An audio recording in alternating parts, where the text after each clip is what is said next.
Mboka ngoma kengeli koi. Mboka ngoma kengeli leopard.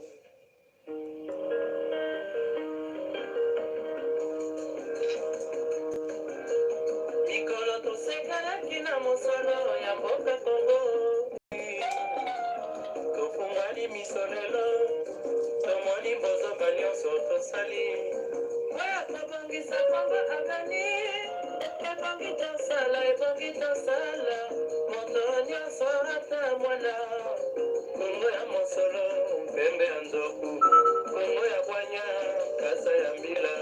Kongo ya makasi, moto. Kongo, mokongo na pamba. Kongo nde mboka. Mboka ngoma kengeli, koi. Mboka ngoma kengeli, leopard.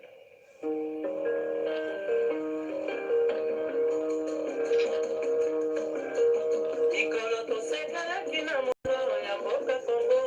Ekoki tofungwali miso lelo.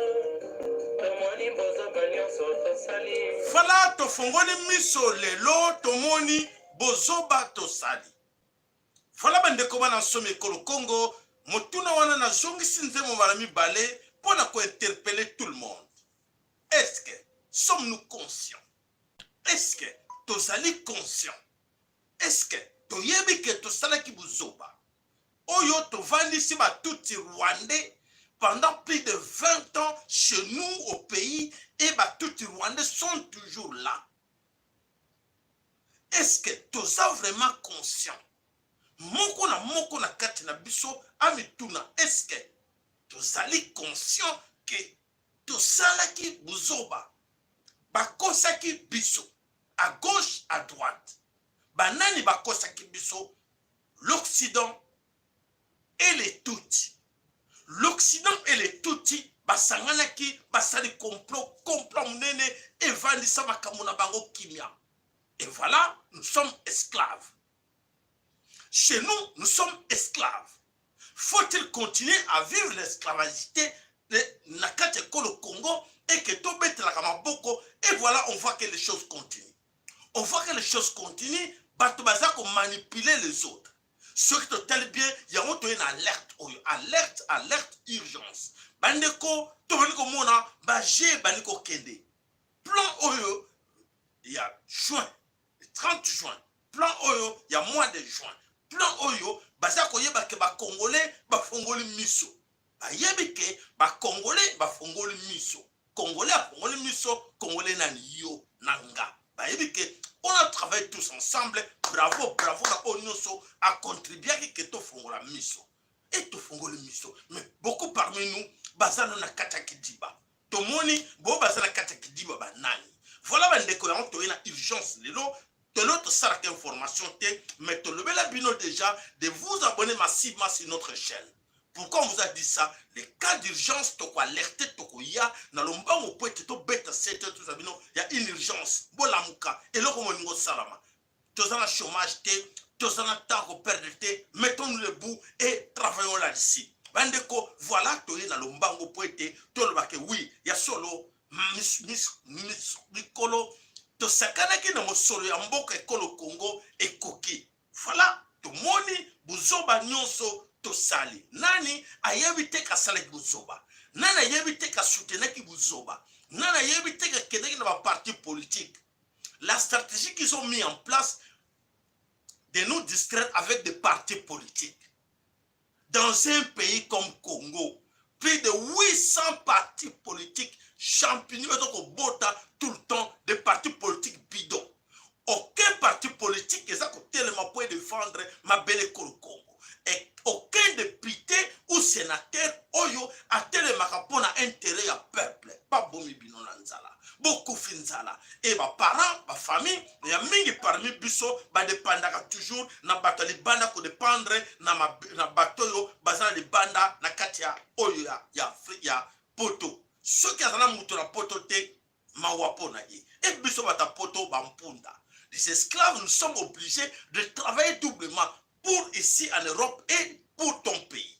aucun pays dans le monde est traversé pour la 40, surtout des cas du Congo, sur de telles potentialités. La richesse aux anakati au Congo, je vois très mal que Bissongana yo, to continue à kotinda mbongo pour nos parents au pays. Ba parents na biso na pays. Et c'est impossible. Et voilà, toye lelo, ko beta sete na oyo, et c'est ko salama o oyo, bazali ko préparer pour na bande ko na biso ba ignorant. Là, nous allons parler des ignorants, oyo bazo bananu, ba je, oyo bazo salaba moté, ba to quoi na kati piège sans le savoir. Ils sont dans ces pièges-là sans le savoir qui. On va vous expliquer. Alors, on va expliquer bino par les images ou par Odeito Bandaka, vos méthodes, c'est bino quelques images, Oyo, Ezali Koleka, Namabele Congo, Oyo, Ezali Koya. Mais avant de commencer, liboso nanu alerte auto pesabino pour être moko na bino, allo balobi teke, ah papa saela, ou on le ki bisote. Bandeko, bolanda na bokebi nyonso, e boko yeba nini, tozo lo bandelo tolobi, alerte, alerte, alerte Covid. Test Covid-19. Test coronavirus, même yo na poto, même aux ala Congo, aux allés partout, ben na Congo, alerte na bino, et pesami. Santé Canada confirme la contamination de 380 000 tests de dépistage. Publié le 27 avril 2020, c'est assez récent. Est-ce que c'est passé aux infos? Mais ce qu'on apprend aujourd'hui, c'est que des milliers de dépistages reçus au Nouveau-Brunswick dans les derniers jours sont contaminés et ne peuvent donc pas être utilisés. Nicolas, on parle de tests de dépistage qui s'appellent en fait des écouvillons. Voilà, ce sont des trousses de dépistage, vous l'avez dit, ces écouvillons. Donc c'est une tige de 15 cm de long qui sert à aller chercher les sécrétions dans le nez pour aller chercher les cellules et ainsi faire des tests de la COVID-19. Aucune de ces trousses n'a été utilisée au Nouveau-Brunswick. C'est accompagné d'un tube de transport qui est hermétique pour recueillir donc les échantillons.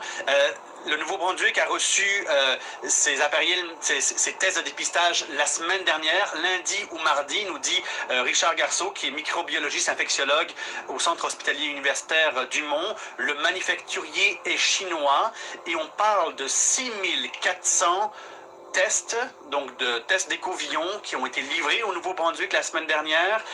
320 000 au Canada, selon Richard Garceau, qui sont donc pour l'instant inutilisables. C'est important dans le contexte où ces écouvillons, il y a une pénurie au Canada pour l'instant. Alors on va entendre là-dessus Richard Garceau. Les écouvillons, quand on les a eus, quand on les a reçus à l'hôpital du Mont, puis comme dans toutes les autres provinces canadiennes, on s'est rendu compte tout de suite qu'il y avait des défauts dedans. On s'est rendu compte qu'ils étaient contaminés avec des bactéries. Étant donné que les gens qu'on teste pour la COVID, c'est des gens qui ne sont pas nécessairement en bonne santé, bon, on ne prend pas de chance avec eux autres, d'où l'idée de les avoir jamais utilisés. Vous l'aurez compris, il semblerait que les tests de Covid-19 ne soient pas 100% fiables.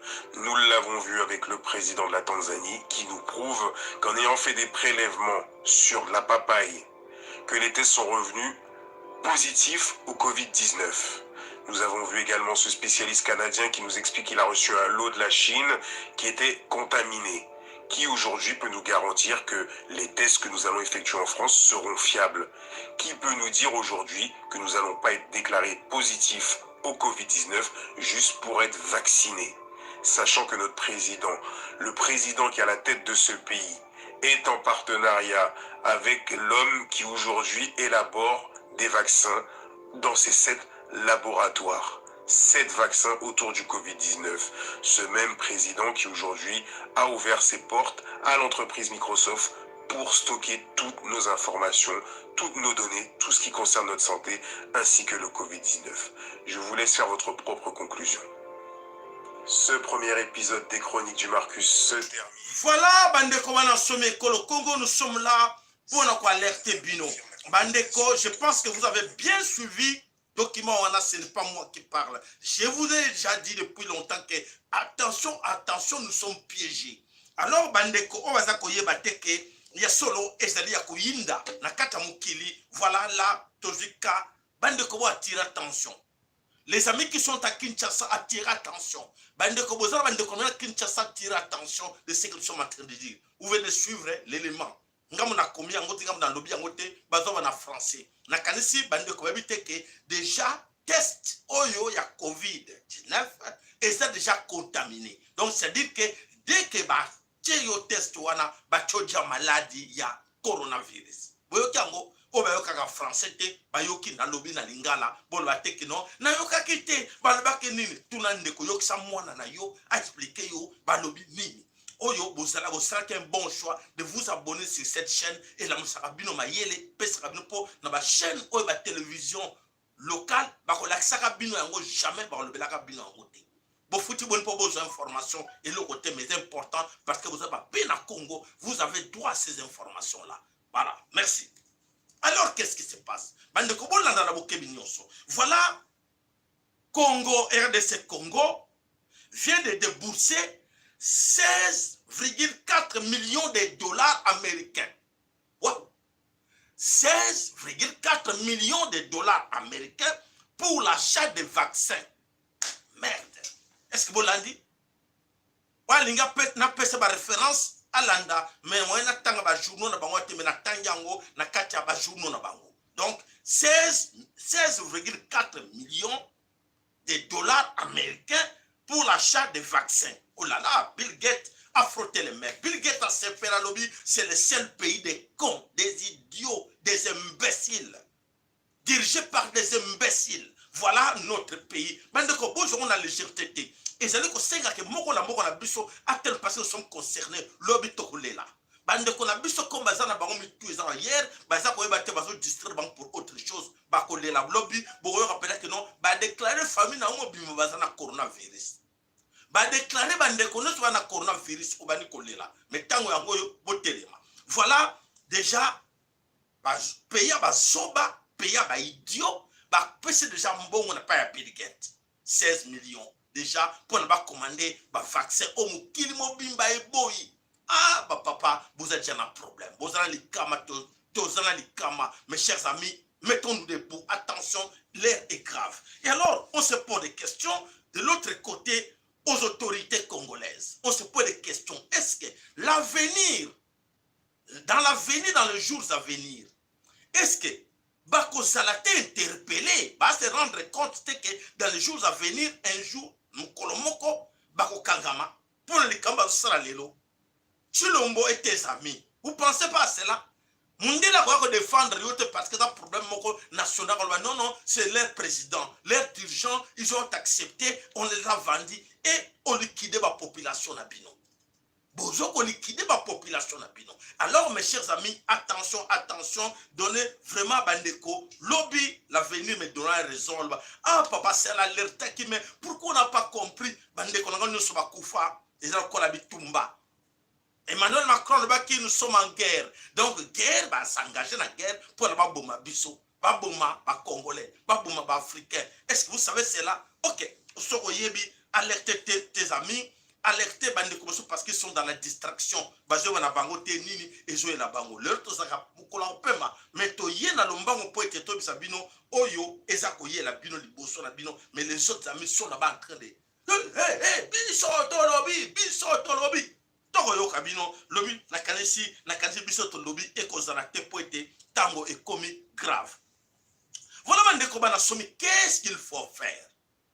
Qu'est-ce qu'il faut faire quitter pour na to quitter na problème oyo? Pour na to quitter na problème oyo, il n'y a pas de solution. La seule et l'unique solution, il faut dégager tout ce monde. Il faut les chasser tous. Il faut les chasser tous. Tozali na serpent moko ya 3 têtes. Serpent on a 3 têtes, tête à liboso et zali gouvernement. Dans ces gouvernements, il y a Félix Tshilombo et Kabila. Ils sont là-dedans. Ils sont inséparables. Moutouma va le battre que l'autre est bien, l'autre est mauvais. Non, bangomi balé bazana 4 serpent, tête à liboso bango wana, tête moko bango wana. Tête à mi balé, c'est l'église. Les religieux, ils sont dans ces coups. Ils sont dans ces coups, ils sont là, la tête à mi balé. Tête à mi sato, bonjour Angaï, Volandaka, tête à mi sato, les multinationales et ambassadeurs. Multinationales ambassadeurs MONUSCO, étrangers, pour la banque, il faut exterminer le Congo sans Congolais. ba tête misato. Et alors, notre combat actuellement, c'est ça, il faut qu'on benga na ba tête wana misato. Bokanga très bien, qu'on benga na ba tête wana misato. Tête ya Kabila na Félix Chilombo, donc tout ce monde, oh, nous sommes dirigeants bidons, ya ba soba, ba bolole, oh, ba zoko liquider biso, ba ndeko soki telemite kozala mawami. Soki to telemite ba ndeko, bana mama, et kozala passe mingi, ba ndeko. Tous se mobiliser, moutoumok a épargné nango azate. Nous sommes tous concernés. De maintenant, soit téléphone, mobiliser ba ndeko, tolongwana G, tolongwana ba blague, pour wana, ezoko loba, bolongwana ba blague. Voilà, bandeko oyo ezali koya mabele kolokoko potolo ngwa blague. Voilà toko kenoko senga bandeko bazana Kinshasa oyo ba organiser mouvement oyo toko belela to sunga ekolo Congo tango ekoki to bima na kati na boumbu oyo tala contribution na boumbu banani bandeko s'il vous plaît avant na banda ko pesa communiquer oyo na lingi nanu to longola ba tendance to longola ba couleur politique to longola fanatisme tout le régionalisme, tout le sentiment amical, tout le tribalisme, tout le isme. S'il vous plaît, na bonne bino, ceux qui ont pu écraser, na fouka va des bossoles pour vous dire que attention, bande ko tolongwa. Moto moko tako dans l'épargner, ba tata wana, bandeko wana, oy bazana kacha ba biloko wana nyoso, bazo manipuler bino, bazo kosa bino, ba on peut baza bazoba, po ba on peut ba okwa na kacha piège, mais comme aza noir à la peau noire et derrière basina ba pacte avec Satan bakokoufa. Donc alors yo oroyo za mwana be na Congo za mwana nzambe orobika. Alors yo telema to benga na bango to bake bango bazana kati ya complot wana. Un toloba je ne suis pas du Kasaï, je ne suis pas du Bandundu, je ne suis pas de l'Équateur, je ne suis pas du Ozaïr, je ne suis pas du Kivu, je ne suis pas du Katanga, je ne suis pas du Bas-Congo, je ne suis pas du Bandundu. Donc on a boye yango ndeko, s'il vous plaît, bolana. 2. Longola eloko ba bengi parti politique. Ba yebi soke non biso ba ta parti politique te, ba gêne surtout ba gêne. Oye za alerte toye information te toye alerte. Longola kombo ya parti politique. Loba naza muta INCT, naza muta PPRDT, naza muta IDPS te, naza mutu ya lamuka te, naza ne lokote. Oto sabino ezali ba kleboa o ba chabino poete moko na bino ndeko za ko benga après pour toujours prendre information to ko yamba bino après na ba appel après s'il vous plaît o benga ta après sozo na biso o benga après pour to yamba yo après voilà bandeko to za ko belela poete bandeko to lingi ndeto mekananu ko la musa bandeko ndeko za ko benga biso après donc boya ba parti politique boya ba région. Je suis tout d'abord congolais. Esprit patriotisme et côté l'eau dans tout. On va que non, nazo bunde le kolonanga, nazo bunde la région té, nazo bunde la isme té, nazo bunde la parti politique té, mais nazo bunde l'avenir nanga. Parce que lui Congo est avenir na yo na bana na yo. Mutu moko te na kacha batwana ako sauver yo. Mutu moko te na kacha batwana ako aider yo. Batwana nyuso baza bandoki, basina pacte na diabolo. Ozomona bazo tinda yo basina pacte na diabo. Voilà bandeko nakanisi ndeko trésor azawana ndeko Benjamin Kawanga bazawana nakanisi ezo senga na bango bazana kacha comité d'organisation bazana bandeko ebele na pesi bino le sako sika bozali na encourager bino sommes ensemble bandeko to fongola maboko oya yebi ana numéro à Benjamin ndeko azako benga après s'il vous plaît toza koloba soko zoka bisote bwana éviter soko zoka olanda ndenge ni tolobi benga prendre toko soko ningo kota na émission benga après voilà oya yebi numéro à bandeko o baza kuna parce que ça demande de moyens oui allô ndeko na lui benga après toza na émission na nous benga après s'il vous plaît voilà donc to benga bandeko oyo baza kuna sur place na mabele Congo lokola Benjamin lokola ndeko trésor na bandeko nyonso boyebi to mekana ko sunga bango parce que révolution nyonso esengaka des moyens bitumba nyonso esengaka ba moyens il faut donner un peu de moyens pour la kosomba ba mégaphone kosomba ba batterie kosomba nini bandeko to oublier le passé oyo oui allô ndeko allô oui, papa, tu dois répondre tout ça en direct. Tu dois kata ou rappeler après.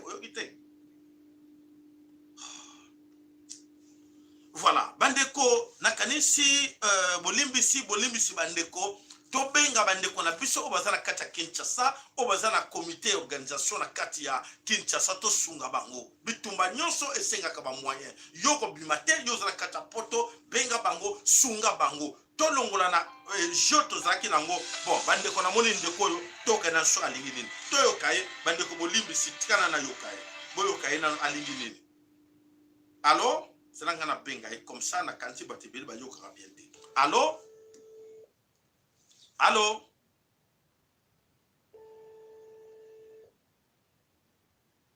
allo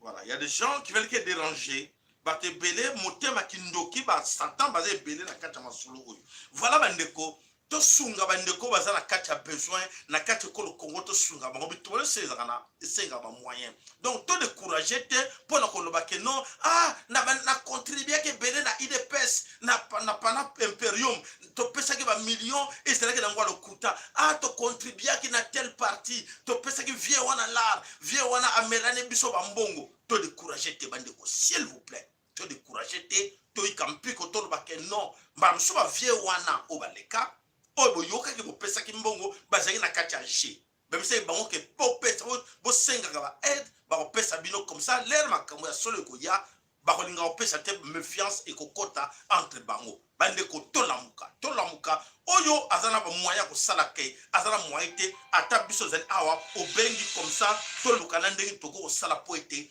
to meka ko luka ko libérer mabele ko Congo donc bande ko tosunga poete bandeko balingi babimisa bandeko libanda poete tobundela mboka biso na bango elongo bobenga bango tosunga losako na ndeko na biso ndeko alo limete losako epai na yo balaki na bino tozela katora na posa nango mpona mondia botoni ebele eza pe important ke bandeko topesa message wana na bandeko oyo baza na Congo bandeko awa baza na kati ya kolo Congo Kinshasa nazo senga na bino o tozali awa na kati ya na chaîne otie ba like o s'abonner tozo senga na yo ozwa téléphone na yo zo téléphone na yo ke tokomi na bitumba tokomi bitumba photo sauver pays to so pays ndenge nini benga bandeko ndeko bima ezala leki na yo ezala mama na kwenyu sekolo Congo azali to kwa na piège to bima biso nyonso na tiese bino 3 têtes o ya serpent o tozo bunda ne bitumba azana mitumi sato na tangele bino mitumi sato na nani donc opération to yebi ndaku boyebi ke ndaku les ya mutu ya serpent moko ndaku wana za ye bo attaquer ye tout donc ba nokoli bino pendant 30 ans ba nokoli biso la kata mboka na bandeko to sala ba black te to komi na tango opéra to la tsape bango ke to za batu mutu moko andima ko noko na vie na été moto moko andima ko noko na vie na été il faut biso no totelema comme moto moko to sauver mabele ko le Congo merci na bino voilà boyebi numéro papa na biso ndeko na biso Benjamin bobi numéro ndeko na biso Trésor lo sako pa na bango sika bazali to benga bango to aider bango po ete basa na possibilité ya ko sunga ya ko sala autre bakani ko sala le 27 za na teke po to solna bango mingi to pesi ba consigne to boy ke pacifiquement to boy pacifiquement ba teke donc ce que bo pesi ke biso mbongo ndi to somba ka mwa milangi ce que bo pesi ke biso mbongo to somba mo pepe ce que bo pesi ke biso mbongo to somba mwa mai me mwa tsi mai zalite poto mela ya ngona to lembaki raison wana zalite poete ntango infweni ekoki donc to sunga bango esika bazali poete to kende na wana voilà bandeko bana some kolo Congo tokei wapi tokei na oyo mazali koleka na Kinshasa en ce moment tokolobela Kinshasa tokolobela oyo leka na kati ya Kasumbalesa tobandi nanu na kati ya Kinshasa oyo eza kopela moto na kati ya palais du peuple banani bazali kopelisa moto na kati ya palais du peuple et pour quelle cause bazali kopelisa moto na palais du peuple tolanda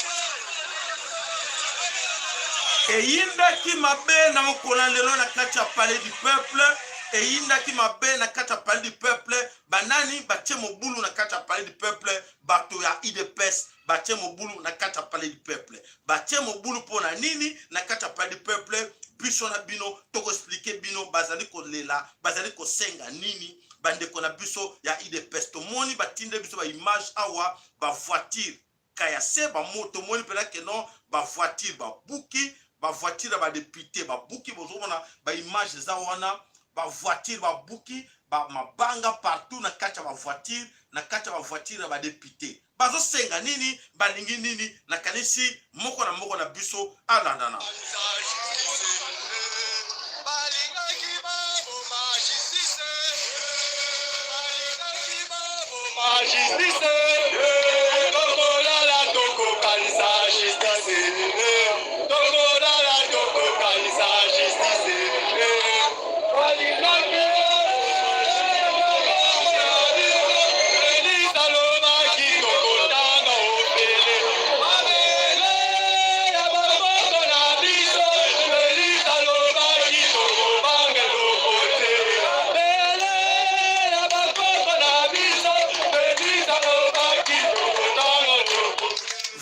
ndeko bana nsome kolo Congo to sala analyse de ce qui s'est passé na kati mabele kolo Congo to mone ke ba membre ba ignorant, il faut les appeler comme ça, les ignorants bato ba okama oh ba telemite ba tomo papa bo bengi ba ignorant ndenge nini, est-ce que ba telemeli pour la cause ya intérêt na bango te ba telemi parce que Chilombo a tele ayebisi bango bo telema bo la kisa eloko ne ba telemi na stratégie ba tie pote ba chakal na eloko bandeko basenga ki balobi to kosala marche le 27, le 28, le 29 et voilà bango batelemi botala nanu batisika mayele suka ka bango et si bato ba rappela que non ce sont des ignorants voilà ba yebisi bango bobima pour der boko telema et biso to ko beta masasi to kosala boya après bato balingi basala na avec ndeko na biso Benjamin Kawanga na bandeko na biso Trésor et ba kolinga batelema ba komona déjà wana ba kobanga.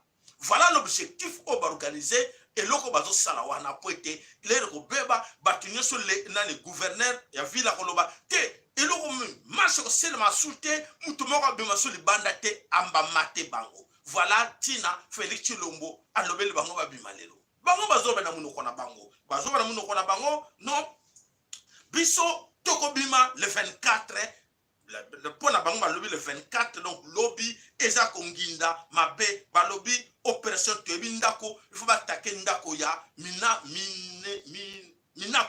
Minaku monta pesa ki motion na kata parlement que oui justice faut dépendre na ministre ya justice et que parlement sera lui que eloko wana ezate ekokoya ah bato bakamo ya wana bango ba telemi ba beli ko tomboka mais ce qui totali bien lelo makambo zo le kala kati ko Congo balobi bango balobi basengi justice indépendante il y a ministère il y a parlement tout ça alors to lingi to yeba bozo lutter contre les parlementaires oyo balobi bapte motion que ministère de la justice et dépendre oui et dépendre à la ministre de la justice mais ezala que parlement sur ministre de la justice et donc par justice ezala indépendante to boyité mais to tuna ah papa ba maman bandeko est-ce que vous y évitez y'a encore besoin de ignorant bandeko j'ai vu quelques-uns parmi bango le poto ma casse vani na munoko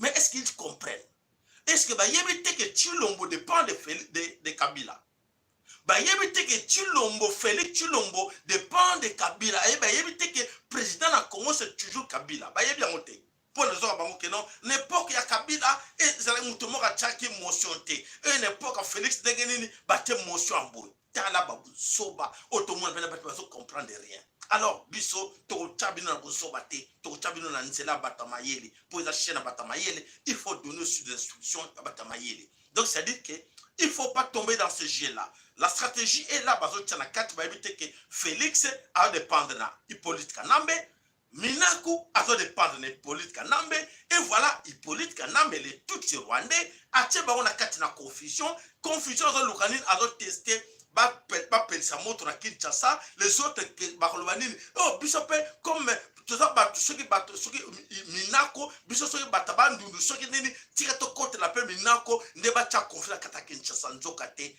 Bokeba ezali stratégie plan ya batuti, stratégie plan ya batuti oyo batie en place. Donc bandeko bokeba bolongwa na piège wana. Ce que nous devons chercher à savoir c'est quoi, on va y arriver. Donc toujours relancer appel na ignorant auto na bango. Mais quand Félix est parti na kati ya mboko to bengi na kati ya Genève, alobaki ke aretira ke signature na epo base baboyaki bino ba base, n'est-ce pas? Oui. Bandeko, je pense que Bapon va s'appeler bandeko bana diaspora. Bino bato ma yele na kati ya diaspora. Bo faire le bandeko na bino. Alobaki base boyaki Félix aretira ke signature na ye. Ah, mais to yoka ki peke base boyaki lobi ke Félix kata bakor na yo oyo osinaki mettre en terme babiloko tu osinengi na Kabila. Pona ni na kata kite. Pona ni na laisser tomber en côté. Est-ce que vous comprenez? Donc, c'est-à-dire que bozo sala na bino musala mponda. Bozo bunda bazo corrompre bino na ba guru na bino a monter stratégie azo comprendre parce que Félix devait se faire respecter bino ce ka yoka ka base alingo ko kata pe ba corps na ye asineki na Kabila, n'est-ce pas? Mais Félix aboya akata ba corté donc bino bozo ba bololé bozo ba mo na bino ndere ba zo ba zo utiliser bino. Et voilà, bazo utiliser bino batonde beaucoup de la lobi. Voilà bandeko bato nyonso toko mona ba membre ya IDPS to senga na bino ba population ntango ifweni. Bolongo na kata blague wana. Bolongo kata blague wana, botele mabolo ba ke non to boyi. Et Kabila, et Félix Tshilombo, et tous ces ministres, ba minako tout ce monde là, bo dégager bango opération te bindako, bo swa bo sala nyonso boko sala parce que baza bato oyo ba ndoko le bino pendant plus de 20 ans. Mutu moko oyo aza épargne a bongisa vie na bino oyo bongisa pe vie na bino azate. S'il vous plaît bandeko to sauver bandeko o bazana kata Kinshasa ke balongwa na kati ya pongi oyo bazali kosala na bele Kongo. Voilà bandeko bana some Kongo tokei siko na Kasumbalesa. Tokei na kata Kasumbalesa, qu'est-ce qui s'est passé depuis hier la nuit? Bandeko bazana kata Kasumbalesa na kata Katanga balalite baza komona défilé ya ba katakata avec des machettes. Ba katakata ba termine ba machette balobi na kanisi balobi nini na kanisi te balobi ke biso ba katakata il faut to silana na ba kasayen. Ba katakata ba termine na kati ya Kasumbalesa balobi ba silana na ba kasayen. Mes chers amis, bozo komona esika bozo kwa na piège ya l'ennemi. Pour l'andanga na bokebi nyonso bandeko. Là, vous tombez dans le piège des ennemis de Tutsi et la communauté internationale. Na Kinshasa ba tendre bino piège, na makambo wana boza na kata piège. Ba vandi bien bazo zela bokota na mobulu entre bino. Bazo tala bino. Na Kasumbalesa na kati ya Bukavu ba créer ba même scénario. Bazo créer ba même scénario partout pour ba distraire biso. Attention. Bato baza na katakata na kati ya nani baza dirigé par qui? Par Christian Mwando. Christian Mwando azali mwana ya Mwando Simba. Mwando Simba oyo mwana na Christian Mwando azali vrai allié ya nani ya moto tobengi Moïse Katumbi. Moïse Katumbi tu quoi qui Mwanza baza ensemble. Et voilà alobi que non, allez tous les katakata debout. Chassons les Kassaïens. Tout faut bengana ba Kassaïens. Ils sont graves. Mwando Simba azalaki nationaliste, azalaki congolais, autochtone, ya Moba, Toyebi. Mwando, c'est Christian Mwando. Est-ce que vous allez réfléchir dans vos têtes? Vous réfléchissez bien dans vos têtes, Christian. Quand vous demandez aux gens de chasser les Kassaïens qui sont chez eux au Congo, ou bien de dire que non, on a compris, chassons tout d'abord les Tutsis et les Milâtres qui sont chez vous dans les Katanga, qui vous ont pris en otage. Vous êtes tous otages des Milâtres. Tous ces Milâtres-là en partant par monde, qui sont l'autre là, Moïse Katumbi et toute cette bande-là. Ils sont avec vous là, ils sont en paix. Et toi, tu vas demander aux gens d'attaquer tes amis autochtones. Est-ce que vous réfléchissez?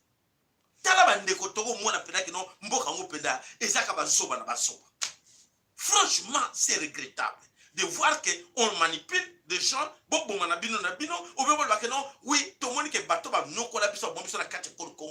ce sont des Tutsis rwandais. Non, les Tutsis sont la calme. Et voilà, Christian Mwando qui montre des stratégies pour chasser les Kassaïens. Les gens ne réfléchissent pas. Ils ont déjà qu'à réfléchir. Tu as un sentiment tribalité, tu as un sentiment des journalistes, tu as un sentiment congolais, esprit patriotique. Nous sommes là déterminés de lutter pour les Congos. Ce n'est pas pour lutter pour des tribus bidons. Arrêtez vos histoires là. Vous êtes manipulés par l'Occident. Attention, Christian Mwando. Attention, te mettre en garde déjà. Ça, c'est la troisième fois que Christian Mwando, on cite ton nom dans ces histoires-là. Et dans l'entretemps, Moïse Katumbi se cache là, qui vous pousse. Attention, on vous met en garde.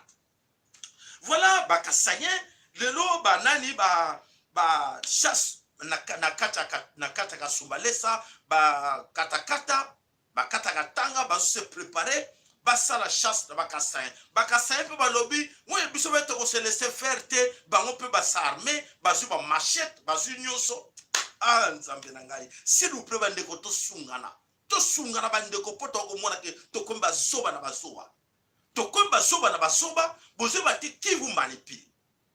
Donc les gens vous manipulent, se cachent là, ils ont observé bien comment ça veut. Donc c'est la même personne qui donne les armes, les machettes au Katakata, c'est la même personne qui donne aussi ces mêmes machettes aux Kassaïens. Allez, entretiez-vous, n'ayez pas peur de armes. Est-ce que vous comprenez cela? Donc tu l'oubaka, tu expliques, tu dois peur de cours, mais les gens ne comprennent rien. Oui, moi je suis gradué, je suis licencié, je suis docteur, je suis professeur.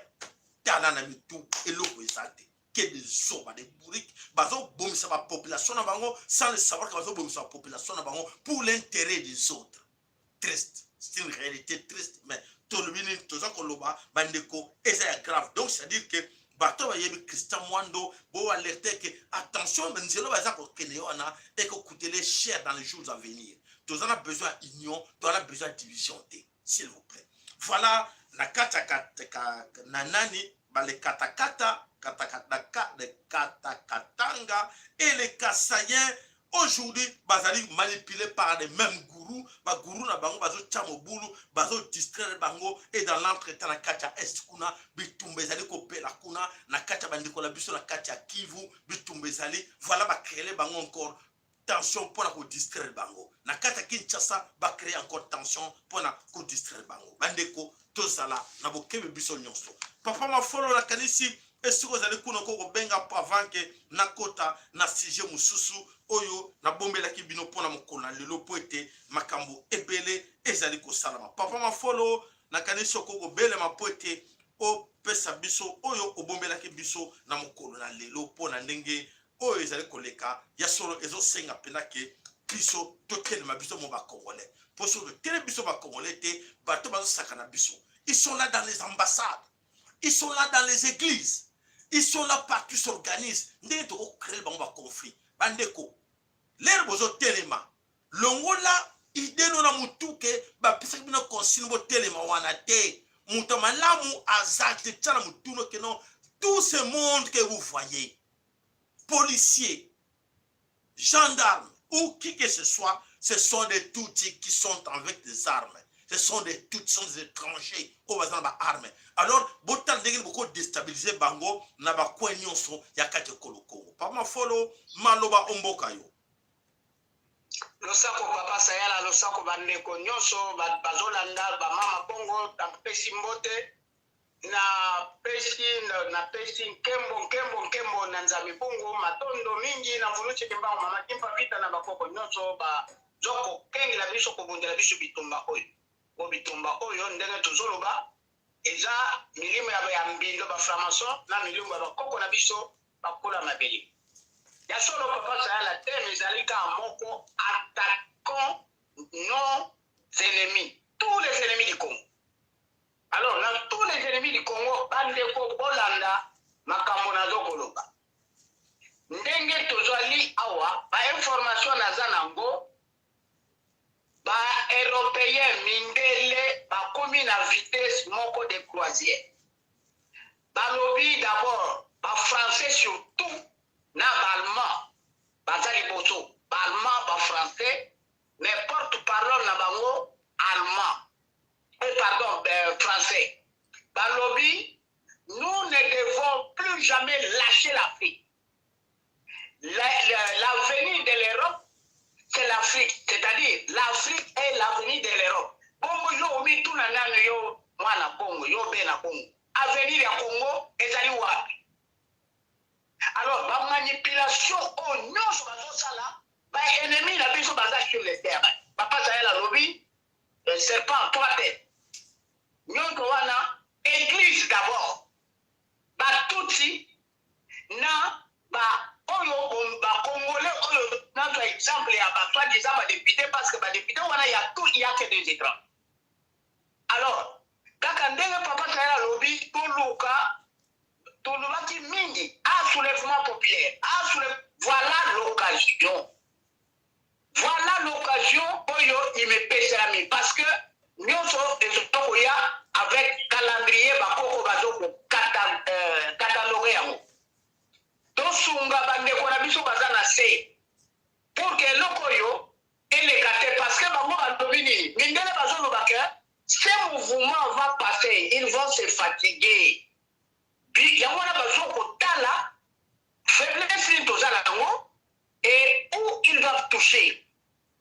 Faiblesse la biso, pour des macaques na balabala te, pour crier, pour qu'il faut casser, il faut tuer, chers amis.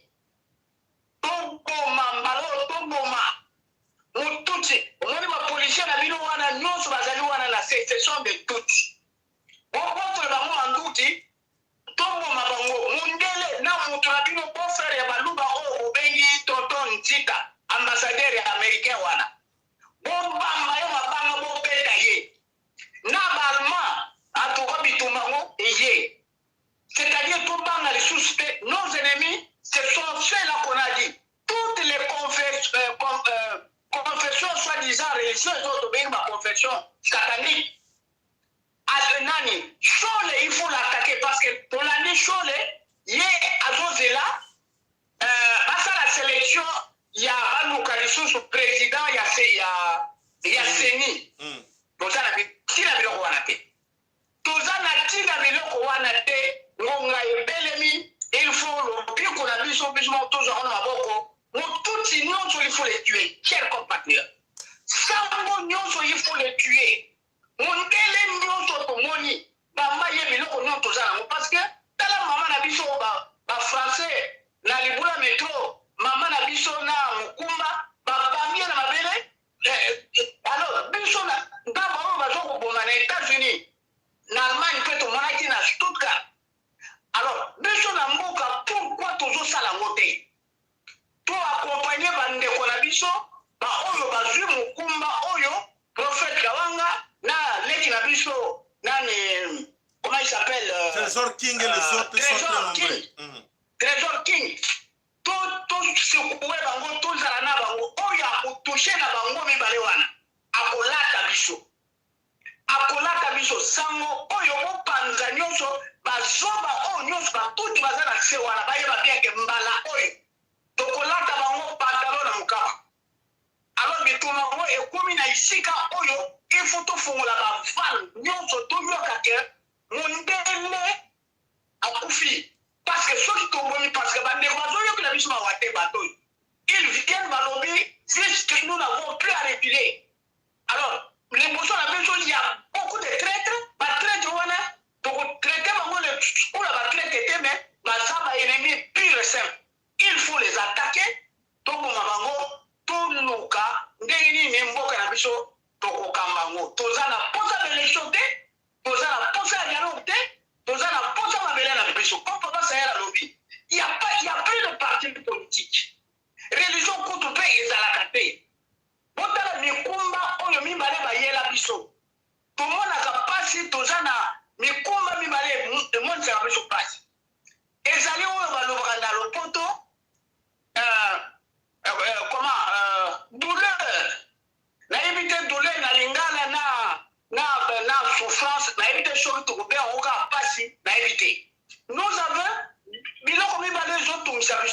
douleur ya bakoko na biso baboma bapanza sans procès na pasi oyo tolobi souffrance ya bacondition de vie mboka ya yo moko okomela mai te bacondition de vie wana nyonso euti na baassociation baeglise babiloko wana bayi koimpose biso soki oke kosambela te okokende lifero okomona yesu te yesu akoyaka jamais. Je vais vous dire encore une chose. Jésus, c'était un individu. Jésus a vu l'initiation, il y a la mystique en Égypte, dans l'an 2000, l'an 1. Na maître, mon a initié Jésus, comme on a dit, Zadok. Maître Zadok a initié, il n'est pas Dieu. Alors, bon, dans les choses, mais là, on a été l'église tout panza. Mon païanos, tout boma, mon tout surtout, pardon. Toyoka ke tobomi même 10 mituka tutumbi parce que mitumba aweye. Voilà ce que je voulais dire parce que je pense commentaire ya mingi ezali kaka motivation parce que tu le mwana ya koyoka te akoyoka kaka soki akufi ebembe akoyoka kaka soki ebembela elali parce que toza na somo na ye te oyo nyonso asali le ilani akoti ezalaki kaka mpo afungola nzela baya kotikisa biso mais na nguya ya mpeve ya congo bitumo tozokende mpo mpe bakongo balobaki likambo te bakota totala esika bakobima bakota papa sayala akomi amvunisiki mbangu mama kimpa vita nazoiso maloba engeta matondo papa mafolo matondo bamba makongo nyonso voilà devoir ezali na moko na kati na biso voilà bandeko toza kopesa bino information botala image to lakisa bino sikoyo boyeba à qui nous avons affaire na tango bino bozali na kati otoko belela na kati ya confinement ba vol ezali te na Congo nzoka te Congo eza nango laisser aller que chacun a quitté un avion lingi à tout moment à se permettre mais barbité muta tambolate botala.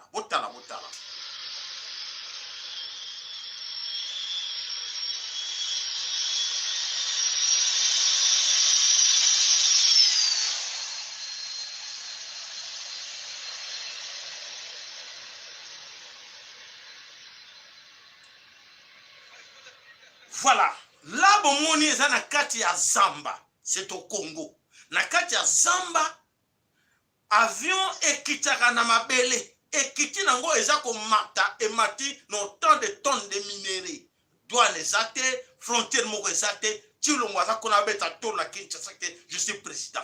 Baza sécurisé na nani, baza sécurisé na ki na MONUSCO. MONUSCO aza tout autour là-bas na nini wana aza sécurisé avion wana. Donc les multinationales ba minéraux za ko kende, eza ko mata. Nana zolo balikambo. Tala pasi ya boy na mboka nini makambo ko salama. Est-ce que na France ko salama? Est-ce que na Allemagne ko salama? Est-ce que na Canada ko salama? Donc tous les pays ba soba. Donc tous les pays à gouverner dans la jungle. Voilà image de la jungle. Et alors, toke koloba lik e makamuya Emmanuel Macron et papa ma fola lobi na balma oyo bino bozo oyo kala ordre na bango bandeko. Et surtout je vais m'adresser à tous les Africains. Suivez les images oyo toza ko tiela bino sikoyo. Boza l'attention na imato tiela bino boyeba nini ezolo barakati ba image wana oyo toza ko tiela bino tout de suite là. Vraiment ezaya pasi na mawa ko mona ke makambo yo na tango bino bozo kantake ba sauver na bino ezande bato bozo kanta ba français na ba allemand bolana parce que to senga na bino aveza chena batama ile to luka ka to laksa bino nini ekota biso mayele. Abonnez-vous massivement, c'est moins ça vous coûte rien. Cliquez seulement s'abonner, cliquez la cloche parce que comme la virage à souka. À tout moment, nous pouvons intervenir. Même maintenant, même dans la minuit, cette information, kafkafoye, tokoya, tout le monde, sans alerter, donc, abonnez-vous massivement et n'oubliez pas de mettre les likes na nino na biso. Vraiment, tu as posé que information na biso et kende na musika motonyo so ayeba ke nini ezako leka na mabele koloko. Confidentiel et qui a pris cette année une dimension particulière. Comprendre. Voilà, bandeko, vous venez de suivre cela. 80 ans passés de ces images-là. Bon, Moni, les gens font encore confiance aux Allemands. Les gens font encore confiance aux Français. Et tandis que nos grands-parents ont participé pour la libération de la France. Et voilà sort les aguets réservés à nos grands-parents. Perdre ma vie na bango futa makila na bango pour la libération de la France. Est-ce que Emmanuel Macron, est-ce que les images comme ça lui dit quoi? Et aujourd'hui, le même Emmanuel Macron qui se complote avec Bill Gates et l'association des malfaiteurs pour aller assassiner encore les descendants de ces peuples-là, Oyo Boma Bango, Baya pour la libération, il y a France. Est-ce que nous raisonnons? Nous, Africains, nous réfléchissons quand même en regardant des images comme ça, en voyant que non, ce sont nos grands-parents qui ont donné leur vie pour la France. Et aujourd'hui, c'est la France même qui s'organise pour aller assassiner nos frères, nos amis en Afrique. Alors, jusqu'où allons-nous? Jusqu'où allons-nous? Et les Allemands ne se fatiguent pas. Les Allemands aujourd'hui, ils sont dans les Kivu. Ils sont dans les lacs, le parc de Virunga. Ils sont en train d'exploiter illégalement. Ils ont pris pays aujourd'hui, comme dans la Kata Virunga, on dit comme apartheid dans la Kata Virunga. Donc, dans la Kata Parc Virunga, c'est réservé que pour les Allemands. Mes chers amis, c'est quoi cette histoire? C'est quoi? Est-ce que nous réfléchissons, nous les Noirs, nous réfléchissons au moins? Aujourd'hui, ils sont en train de nous distraire. Et ce sont les mêmes Allemands qui donnent les armes à gauche, qui donnent les armes à droite. Allez, battez-vous. Allez, Bomana. Se mobiliser pour prendre le vaccin empoisonné. Baké na wana kati ya Bukavu, baké na kati ya Bukavu, assassiner, empoisonner le corps médical. Aujourd'hui, na kati ya Congo, bango nyonso empoisonné na kati ya Covid. Empoisonné, bango empoisonné parce que tieni bango coronavirus ya lokuta bakomi malade. Banani corps médical. Na Bukavu kuna baza kolela autant de médecins bakufi pour la nini bomoni contamination bandeko o bakanisa ke médecins on baza épargné voilà tout ça bino que personne serait épargné na kata inerbe il y a combien de médecins bakufi, combien de gens bakufi na kata inerbe et totalement putain belé ya on tout ça bino nous sommes encore des gens, des humains. Réveillons-nous. Vous pensez que vous êtes épargnés dans cette histoire? Non. Tu es dans les coups. Tu connais bien les secrets médicaux. Donc, c'est-à-dire que tu es visé aussi. Ils vont t'exécuter. Il est temps de vous organiser pour dire que non. Ils